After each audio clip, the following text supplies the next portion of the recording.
बघा, हे सगळं आहे ना जरांगेजींचा अहंकार बोलत आहे आणि त्यांनी आता या इतक्या अहंकारी भाषा वापरली नाही पाहिजे।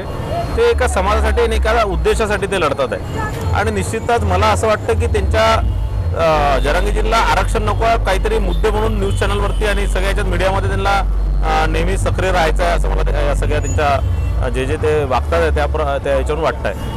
कारण आरक्षण जे मराठा समाजाला माननीय एकनाथ शिंदे साहेब, माननीय देवेंद्र फडणवीस साहेबांनी आणि माननीय अजितदादांनी जे दिलेलं आहे, EWS मध्ये 10% आरक्षण हे फार मोठं होतं। ओबीसी समाजाला 19% आरक्षण आहे, त्यात 353 जाती आहे, त्यात एक आणखी एक मराठा समाज जर आपण वाढवला तर 354 जातींना मिळून 19% आरक्षण मिळणार आहे आणि मराठा समाज एकटा आता EWS स्कीममध्ये 10% आरक्षण राज्य सरकारने दिलेलं आहे। आता मला असं वाटतं की मराठा समाजाने आता या सगळ्या गोष्टींना समजून घेतलं पाहिजे की जरांगेजींना मराठा समाजाला आरक्षण देता स्वतःचं काहीतरी राजकीय हे करून घ्यायचं आहे आणि मला असं वाटतं आपल्या राजकीय महत्त्वाकांक्षा त्यांना त्या माध्यमातून पूर्ण करून घ्यायचं आहे। मीडियामध्ये येण्याचं जो त्यांचं स्वप्न आहे ते पूर्ण करून घ्यायचं आहे, त्यांना मराठा समाजाला आरक्षण नाही द्यायचं।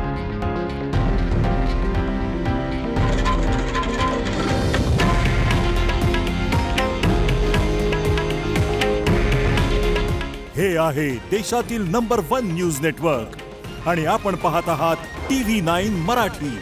काळजी तुमची, हित महाराष्ट्राचं।